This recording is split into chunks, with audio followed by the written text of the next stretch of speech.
Quisiera, en principio, extender un saludo a los organizadores de este maravilloso encuentro sobre la obra del filósofo danés Søren Kierkegaard, a la vez que también extender un sentimiento de gratitud ante tan grata invitación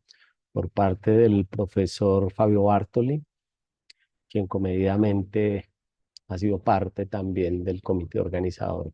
de este encuentro que nos congrega a los estudiosos de la obra de Søren Kierkegaard. Compartiré de este modo la relación de Johannes de Silentio con la fe abrahámica en temor y temblor. Situarse existencialmente ante el problema planteado por Søren Kierkegaard en temor y temblor, en voz de Johannes de Silentio, la variante tonal que nos expone frente a la dramática cristiana de la fe, pero recurriendo a la figura paradigmática antiguo-testamentaria de Abraham, supone la consideración no solo de los motivos conducentes que inspiran el texto, sino a su vez los presupuestos hermenéutico-escriturales que atraviesan la obra. En este sentido, conviene aproximarnos al trasfondo de la tradición paulina y del Evangelio, para dar cuenta de la forma como Johannes reconstruye el problema de la ley y la gracia expuesto por Pablo, pero haciéndolo corresponder con la ética y la fe. Esta estrecha correlación entre ley y gracia por un lado y ética y fe por el otro no es más que el recurso del cual echa mano Kierkegaard para establecer su confrontación profética contra el pseudocristianismo de su tiempo, proyectando isomórficamente el objetivismo de la ley con la ética y el de la gracia con la fe, reactualizando a su modo, pero circunscrito al trasfondo nuevo testamentario, la antigua tensión que representa el legalismo judío en oposición a la gracia justificadora del cristianismo, en respuesta a la necesidad que reconoce de volver la pasión cristiana al cauce originario que impetuosamente recorría la fe en los albores de la iglesia primitiva. A tenor de lo anterior, nos acercaremos a la manera como procede Kierkegaard en su crítica a la cristiandad danesa, retomando la discusión que en el surgente cristianismo ya se planteaba entre la ley y su cumplimiento, por vía de la justificación, que no es otra cosa que la intermediación de la gracia como principio realizador del cristianismo, remitiéndose al antecedente que nos ofrece el judaísmo en la persona de Abraham, y esto en plena consonancia con el apóstol San Pablo. De este modo, la intención del presente escrito es considerar los posibles antecedentes bíblicos a los que recurre Kierkegaard en su toma de postura frente a la figura de Abraham tocante a la fe, identificando en el planteo del problema de la ética y la fe la reconstrucción de la polémica entre ley y gracia, en razón de la necesidad que el autor danés reconoce de reintroducir el cristianismo en la cristiandad a través del rodeo que supone en principio la suspensión teleológica de la ética, entendida como ley, y la fe como desencadenante de la gracia. De acuerdo con lo anterior, abordaremos los posibles motivos bíblicos que conducen a Kierkegaard, en la voz de Johannes, a optar por la figura veterotestamentaria de Abraham en su obra Temor y Temblor. Un primer motivo de Johannes nos conduce a San Pablo, en su intención por encontrar una línea de continuidad entre judaísmo y cristianismo. Pablo acude a la imagen prototípica del patriarca al reconocer un principio común que es extrapolable al cristianismo, sosteniéndole en la epístola a los romanos la correspondencia existente en relación con la fe entre Antiguo y Nuevo Testamento al declarar: mas el justo por la fe vivirá. Con esta queda expuesto el modo como, según Pablo, en el Evangelio se revela la justicia de Dios por fe y para fe, como reza Romanos 1:17. Si Abraham hubiese sido justificado por las obras, tendría que gloriarse, pero no para con Dios, ya que solo en virtud de haberle creído a Dios, su fe le fue contada por justicia. Esta correspondencia entre judaísmo y cristianismo en cuanto a la fe deviene en Pablo como principio regulador sobre el cual también se funda el cristianismo. En el mismo sentido, Kierkegaard opta por la figura de Abraham al reconocer de manera significativa un vínculo esencial con la fe del Nuevo Testamento, que no sea el tipo de fe que ha sido vaciada de contenido al reducirse a una forma de conocimiento que prescinde del escándalo, sino de una fe vital que se experimenta radicalmente en la excepción, revelando su carácter esencialmente subjetivo y existencial. En consecuencia, quiero decir que Abraham es una excusa que responde a una intención más elevada, recuperar la esencia del cristianismo, exponiéndonos comparativamente a uno de los más insignes representantes del judaísmo, pero solo en la medida en que, tocante a la fe, judaísmo y cristianismo se corresponden. Aquí conviene analizar un poco lo que creo es importante, la apreciación que tiene San Pablo a la hora de apropiarse del judaísmo. Es decir, el judaísmo y con ello también la ley se convierten para Pablo en una sombra que realiza el cristianismo. Es el telón de fondo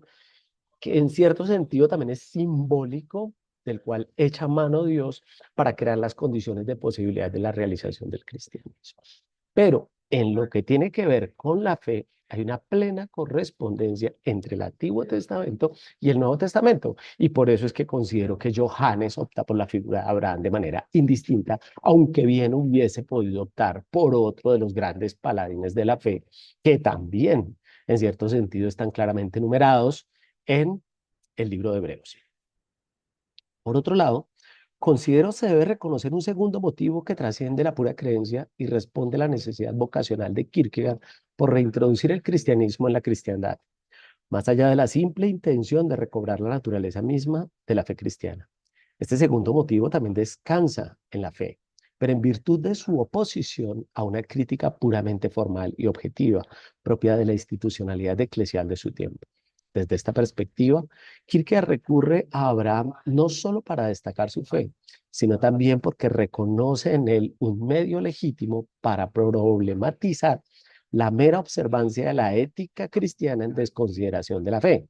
del mismo modo en que a su vez San Pablo cuestiona la justificación por medio de la ley en oposición a la gracia.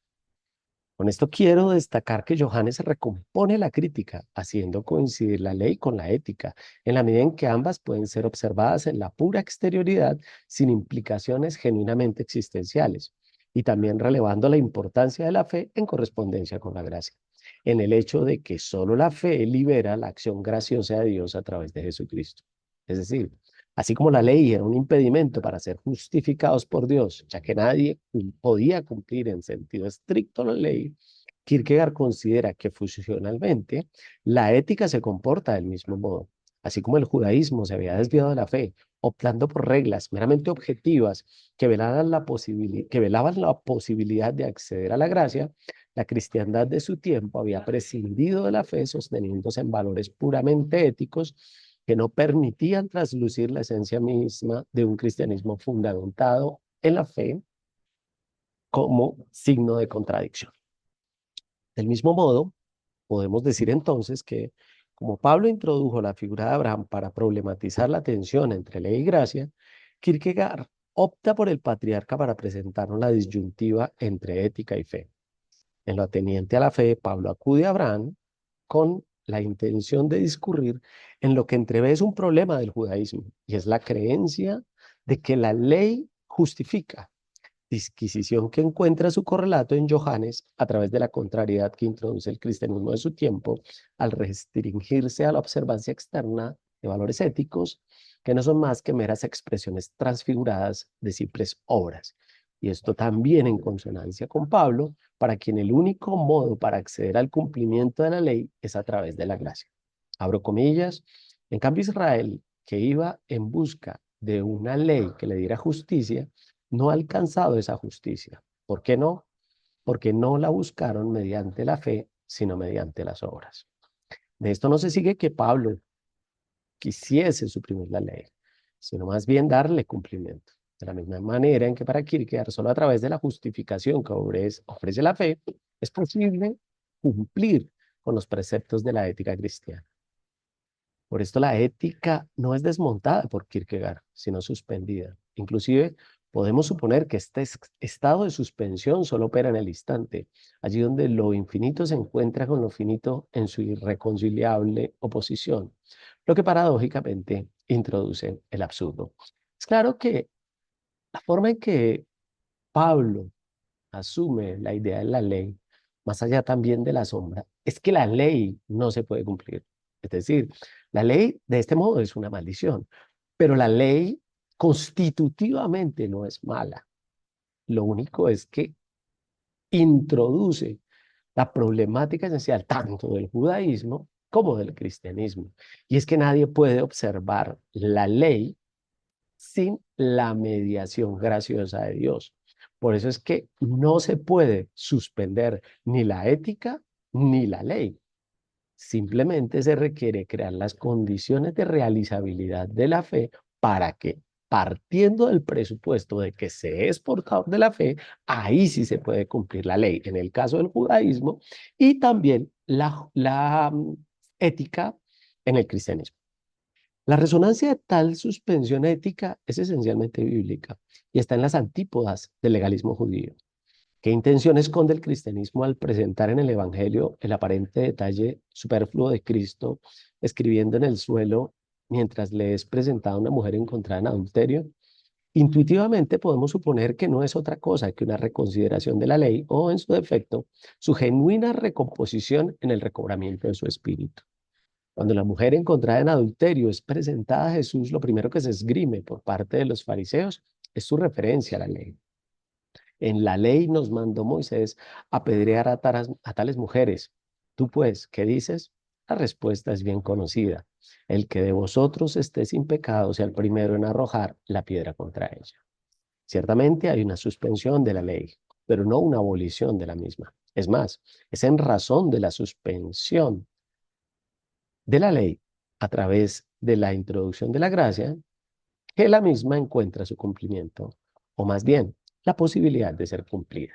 Tal como lo dijese también Jesús, vete y no peques más, es decir, cumple con la ley. Es indudable que Kierkegaard encuentra en este principio escritural, entre otros tantos, la justificación de la suspensión teleológica de lo ético que, llevada al caso de Abraham, haya, en términos de estructura hermenéutica, su propia correspondencia, a la par que se articula a la misma presuposición crítica en que se desenvuelve el relato, y es la recriminación al fariseísmo y el saduceísmo del tiempo de Jesús, que se articula a la detracción de Kierkegaard a los doctores de la ley de su tiempo, que fundaban su justicia en la ética, pero al margen de la acción graciosa divina, que, como insistimos, supone el ejercicio de la fe. Es decir, la ética no agota lo interior, en la medida en que puede ser observada exteriormente, pero la observancia exógena de la ética al margen de la gracia es considerada por Kierkegaard como hipocresía, ya que la ética solo encuentra cumplimiento bajo el presupuesto de la fe. Así la intención de Kierkegaard al introducir el cristianismo en la cristiandad procede por medio del redescubrimiento de la fe en oposición a la ética del establecimiento y la institucionalidad de la religiosidad de su tiempo. Así, el objetivismo cristiano, representado en una ética de la exterioridad, y digo de la exterioridad porque puede prescindir del carácter dramático que supone la interioridad, no es otra cosa que la recomposición de la simetría existente entre ley o ética y objetivismo, ofreciéndonos Kierkegaard una apuesta que recaba en la subjetividad al presentarnos la fe como principio relacional con lo divino y de este modo como medio reconstructivo de lo verdaderamente cristiano. Es a propósito del reconocimiento que hace Kierkegaard de la fe como principio fundante del cristianismo y no de las obras representadas en la ética, que su intención crítica pretende situar el fundamento en el lugar que le corresponde y, por otro lado, no contraviniendo la importancia de las obras, sino entendiendo que sólo a través del atravesamiento de la fe son posibles las obras, entre ellas el cumplimiento de la ética cristiana, porque como bien sostiene Santiago, la fe sin obras es muerta y basta con ver en este sentido la obra de Kierkegaard también, las obras del amor. Kierkegaard situaría la ética en el ámbito de las obras de tal modo que, si el cristianismo realmente quiere responder a lo genuinamente cristiano, debe recuperar la fe reconsiderando el lugar que ocupa la ética como obra. Un tercer motivo debe ser ahora tratado. Posiblemente Johannes opta por Abraham, en tanto que representa la figura en la que se excusaban los judíos para autocomprenderse como pueblo elegido de Dios. Supuesta verdad que es desmontada en el Evangelio cuando Juan el Bautista sostiene que Dios puede levantar hijos de Abraham hasta de las piedras. Tal detracción es muy diciente, ya que se circunscribe en la presunción que tenían los maestros de la ley de tener a Abraham por padre. En su crítica a la cristiandad, esta presunción cobra relevancia en la pretensión de Johannes por cuestionar el hecho que supone que se es cristiano simplemente por haber nacido en una nación cristiana o ser educado cristianamente, participando indirectamente de un corpus dogmático o una mera tradición, pero sin un compromiso genuino y visceral con el objeto de la fe que es Cristo. En esta dirección, resulta apropiado reflexionar acerca de la figura antiguo testamentaria de Abraham, ya que funcionalmente responde a su interés último de enjuiciar la cristiandad de su época, donde todos se consideran por derecho cristianos sin serlo. Ya en el Evangelio, Cristo discurre con los judíos que habían creído en él acerca del hecho de convertirse en un verdadero discípulo, sosteniendo que el conocimiento de la verdad les traería libertad. Ante tal consideración, los que habían creído en él responden: linaje de Abraham somos y jamás hemos sido esclavos de nadie. A lo que Jesús replica: si fueseis hijos de Abraham, las obras de Abraham haríais. Principio que retoma Pablo cuando declara que no todos los que descienden de Israel son israelitas, ni tampoco por ser descendientes de Abraham son todos hijos suyos, como está consignado en Romanos capítulo 9. En este principio, estimo, también se apoya Johannes para cuestionar la falsedad de un tipo de creencia que se supone heredera del cristianismo, pero que se refunde en la pura teorización y no en la vivencia cristiana. Por último, nos aproximaremos a la cuarta razón que justifica el uso de ese Kierkegaard de la figura de Abraham, y es su contemporaneidad con Cristo.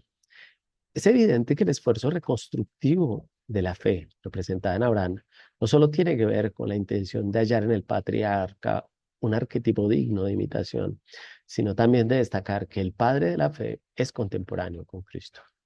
En el relato del Evangelio según San Juan, Jesús sostiene que Abraham, el padre de los judíos, se regocijó al pensar que vería su día y lo vio y se alegró. A lo que los judíos allí presentes replican: ni a los 50 años llegas y has visto a Abraham. El pasaje evangélico, sin entrar en detalles que trascienden la mera descripción a la que me quiero acoger,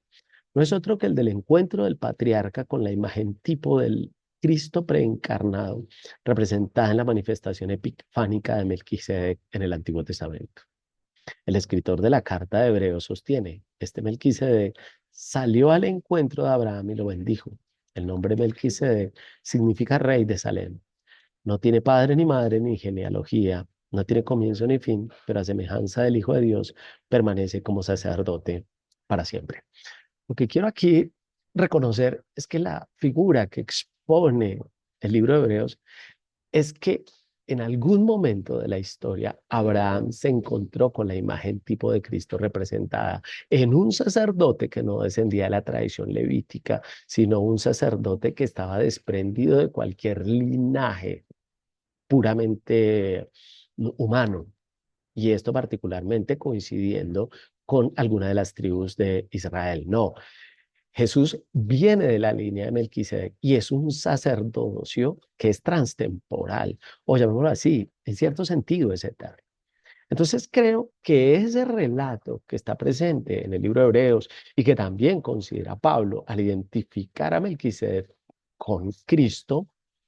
nos da cuenta de que una contemporaneidad entre Abraham y Cristo a través de una manifestación epifánica.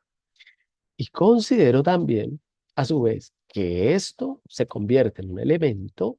que considera de algún modo Johannes para escoger a Abraham y mm, preferiblemente colocarlo por encima de otros héroes de la fe que podríamos encontrar también en la tradición del Nuevo Testamento. Y más cuando Abraham no es uno de los representantes de la fe del Nuevo Testamento, sino del Antiguo Testamento y particularmente del judaísmo. Al aparecer Abraham como contemporáneo de Jesús, se posibilita la comprensión transhistórica de la fe, reflexión a la que Kierkegaard vendrá en su exposición del discípulo de segunda mano, quien no puede hacerse inmediatamente contemporáneo con el hecho histórico, pero sí con el objeto de la fe porque concierne al devenir. La relación de Abraham con el hecho histórico es indirecta, pero se encadena con un hecho proyectivo que se convierte en objeto de fe y deja que para sí mismo se convierta en histórico, repitiendo en este sentido las determinaciones dialécticas del devenir, como está allí en Migajas Filosóficas. Con esto Kierkegaard quiere entrever no tanto el hecho concreto que sugiere la percepción de la señal o la intuición premonitoria de la revelación cristológica como un futuro, es decir, tal como fue anticipada por los profetas, quienes querían descubrir a qué tiempo y bajo cuáles circunstancias habría de revelarse Cristo,